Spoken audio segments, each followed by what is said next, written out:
Hey guys, welcome back. I am finally making my second trimester video, and so I am glad that you're here. I hope that you've watched the first one of my first trimester. If not, you can watch it after.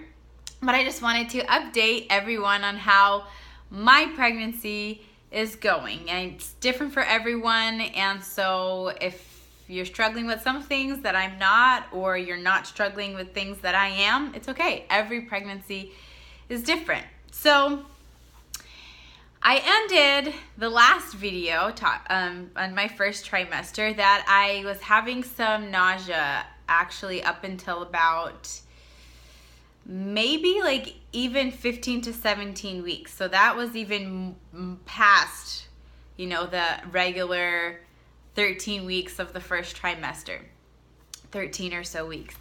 And even like around 15 weeks is when it really got better, but I didn't feel like 100% myself until about 17 weeks.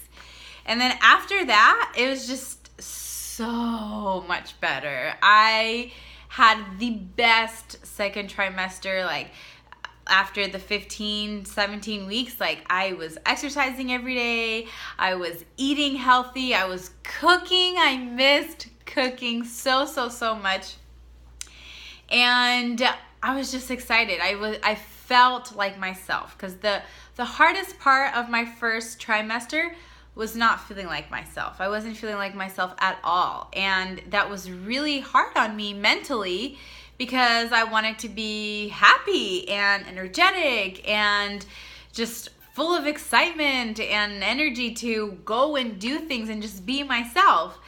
And I couldn't, because I didn't feel like doing anything. I was a zombie my first trimester. And my second one, I was finally me, and I was just so excited. And I wasn't able to have my doctor visits. July was completely skipped over, so I had stayed 2 months without going to the doctor, without a prenatal visit, without an ultrasound visit, because of some insurance issues. But then in August, I was able to go to my prenatal and to my ultrasound. So really, now being 26 weeks pregnant tomorrow, and on Friday I'll be 6 months, I've only had 2 ultrasounds, right? But that's okay. Baby's great. Last week, about 10 days ago, maybe, I had my second ultrasound, and it was so special to see little baby girl on the screen, and her feet, like her little toes, and it was just so sweet. And then after the visit, when we went to go schedule the next one, they were like, oh, by the way, you need to schedule to have some genetic counseling. And we were like, okay, sure. Is that routine? Does everyone get genetic counseling? Yeah, everyone does. Whoever the nurse feels like they should get genetic counseling based on something that she saw. I don't know what she saw, but if she's saying to get the genetic counseling, then that means she saw something. I'm like, great, all right. And so I was kind of like, well, you're not really explaining anything to me, and I feel that the baby's fine. So I was cool. I was like, all right. When we got in the car, of course, we went on Google. Google knows everything. And my husband was just silent. He was just so quiet the whole rest of the day. He went to work. He was quiet. I wanted to talk to him about it, but he needed time for himself. And on Google, it said that in genetic counseling, they're going to tell you to get 2 tests done, that like they stick a needle in your belly to like take some of the liquid from where the baby's at, so they can like test for Down syndrome or some other genetic diseases, and that this testing with the needle can a lot of times cause miscarriages because it has high risk. And if the doctors do find something, they're going to push for abortion. And it was just like so much mess, like on the comments and experiences. But a lot of people were saying that they did the test and it was like the baby survived, but it showed that the baby was going to be born with some kind of defect, some malfunction, with some kind of problem, genetic problem, and they would like stress the whole pregnancy about it, and then the baby is born super healthy. And so they were just saying, like, if you know that you're going to keep your baby regardless of any issues that it may be born with, then there's no point in doing this test, because you're going to run the risk of losing your baby and you're going to keep it anyway, right? And I read those comments and things and I was like, well, I feel that she's fine. Like I have a really strong connection to my Heavenly Father. I knew I was pregnant before I even did the pregnancy test. I prayed and I knew that I was pregnant, and I knew in that prayer that it was a girl, and I just knew that she would be fine. I knew that she was great, and I just felt my whole pregnancy that she was a strong, healthy baby. And even with this lady telling me that I need a genetic counseling session, I was like, she's fine.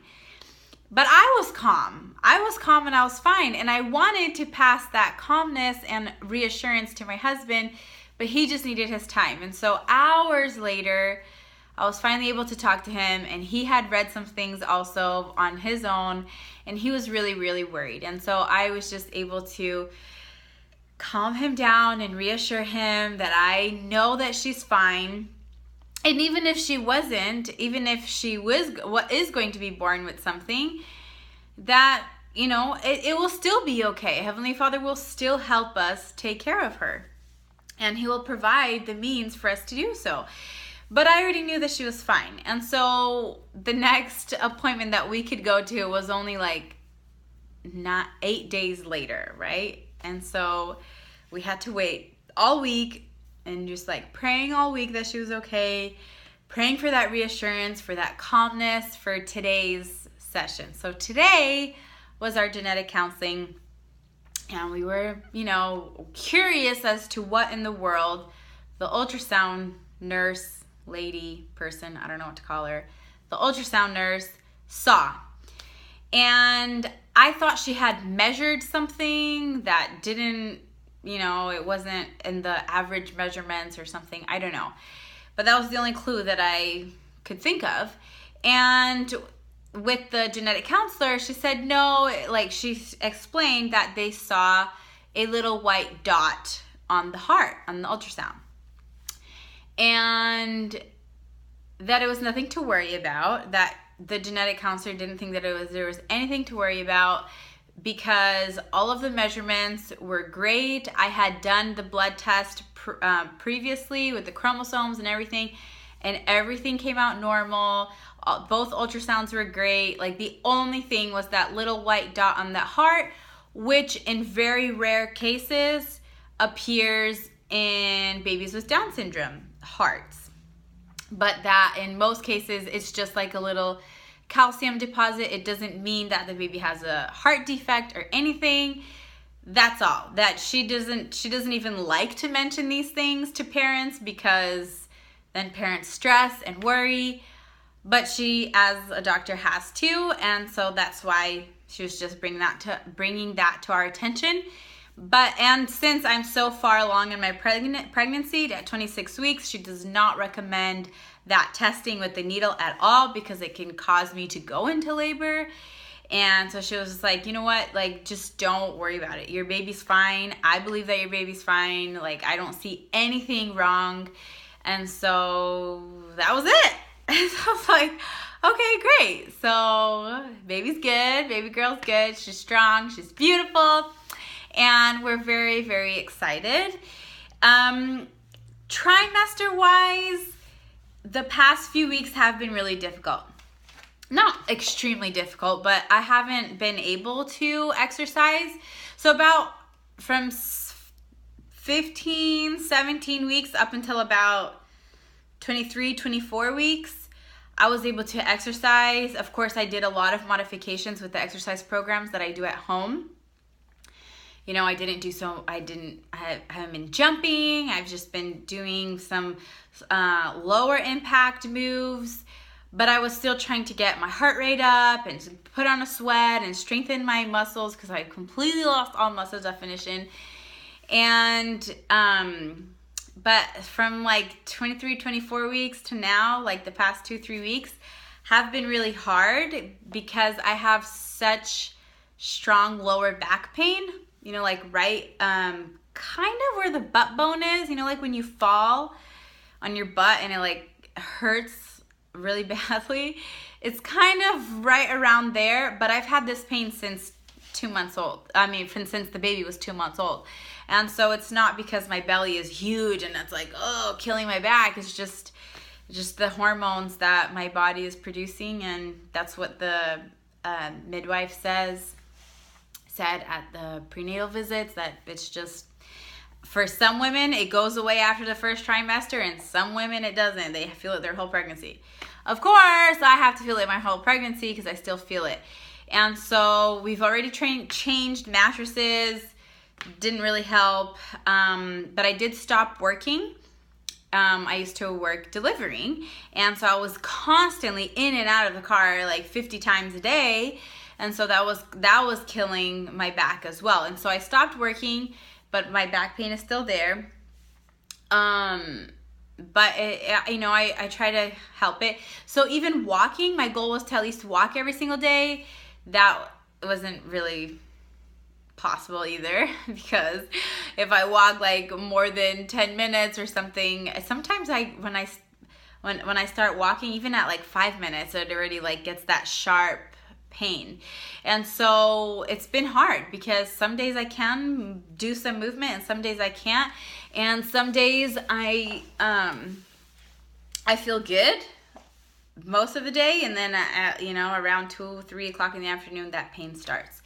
And so I just have to work with it. Even though I trained before my pregnancy, I was strengthening my core, I was strengthening my back, I was strengthening all of my muscles and everything. I exercised a lot and ate healthy to be healthy and strong for my pregnancy. I guess it doesn't, I mean, of course, I'm sure it helps, of course, but it doesn't mean that you're not going to feel anything during your pregnancy. And so unfortunately I have this lower back pain, but I'm going to start doing some yoga, and hopefully that will help release the pressure off of those discs. I don't even know what that's called back there. Anyway, so now we're entering 3rd trimester. I can't even believe there's only 3 months left.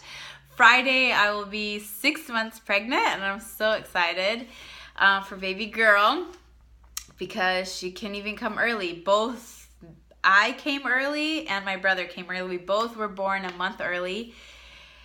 We're not twin, like except for pregnancies, but we were both born 1 month early, and maybe baby girl will be born a month early. My husband was born at 9 months, but who knows? So we have 2 to 3 months left. We'll see.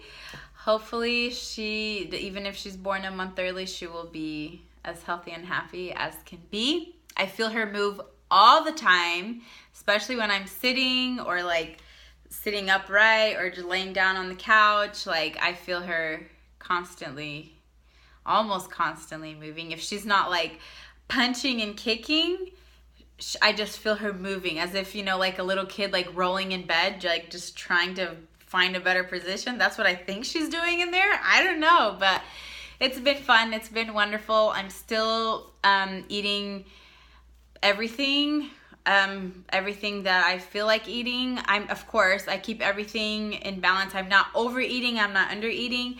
I've gained a lot of weight. I'm 26 weeks, right? And I think I've gained about 25 pounds. It's been a week or so since I've weighed myself.